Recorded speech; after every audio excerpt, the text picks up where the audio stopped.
নমস্কার বন্ধুরা, পিঙ্কি কিচেনে সবাইকে স্বাগত। আজকে তোমাদের সাথে শেয়ার করব পুঁই শাকের একটা রেসিপি। তাই এটা সম্পূর্ণ বানাবো আমি মাছের তেল দিয়ে। ভিডিওটা দেখার অনুরোধ রইল বন্ধুরা। তার জন্য দেখো কুমড়ো, মূলো, ঝিঙে, আলু, ডাঁটা সমস্ত কিছু আমি এখানে কেটে নিয়েছি। আর এখানে পুঁই শাকটাও কেটে কুচিয়ে রেখেছি। আর মাছের তেলটা ধুয়ে একটা বাটির মধ্যে রেখে দিয়েছি। এবার তাহলে রান্নাটা শুরু করা যাক। প্যানটা আমি বসিয়ে দিয়েছি, প্যানটা গরম হয়ে গেছে। প্যানের মধ্যে দিয়ে দিলাম সামান্য পরিমাণে একটু সরিষার তেল। তেলটা দেখো খুব ভালোভাবে গরম হয়ে গেছে। তেলের মধ্যে এবার মাছের তেলটা নাড়াচাড়া করে ভেজে নিলাম। তেলটার মধ্যে দিয়ে দিলাম সামান্য একটু 5 ফোড়ন আর 2টো শুকনো লঙ্কা। ফোড়নটা ভেজে নিয়ে দিয়ে দিচ্ছি এখানে কেটে রাখা আলু। আলুটা দিয়ে 2 মিনিটের জন্য নাড়াচাড়া করে মাছের তেলের সঙ্গে ভেজে নিচ্ছি। গ্যাসের ফ্লেমটা মিডিয়াম টু লোতে রেখেই রান্নাটা আমি করছি। তারপরে এক এক করে সমস্ত সবজি আমি এখানে অ্যাড করছি। দিয়ে দিলাম মূলো, তারপরেই দিয়ে দিলাম কুমড়ো, আর দিয়ে দিচ্ছি পুঁই শাকের ডাঁটাগুলো।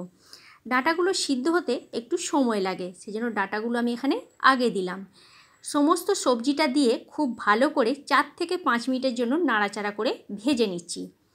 ভেজে নেওয়ার পর দিয়ে দিলাম ঝিঙেটা দেওয়ার পর আরও 2 মিনিট নাড়াচাড়া করে নিয়েছি। মশলার মধ্যে দিয়ে দিলাম এখানে ছোটো চামচের 1 চামচ হলুদ গুঁড়ো, আর দিয়ে দিচ্ছি আদা সর্ষে বাটা।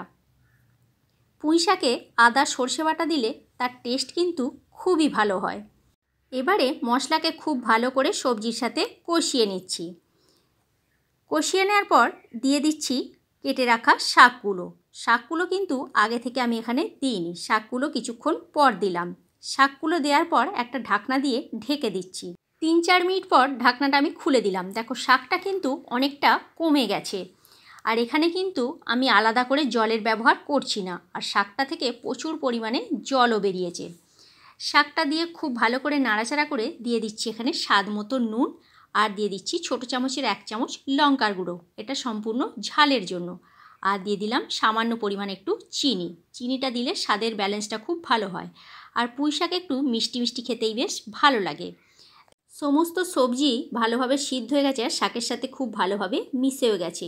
রান্নাটা আমার সম্পূর্ণ হয়ে গেছে। এবার আমি নামিয়ে নেব। ভালো লেগে থাকলে একটা সাবস্ক্রাইব আর শেয়ার করে দিও বন্ধুরা। ফেসবুক পেজ থেকে দেখলে আমার পেজটি ফলো করে নিও। গরম ভাতের সাথে অসাধারণ খেতে লাগে। আজকের মতো তাহলে এইখানেই।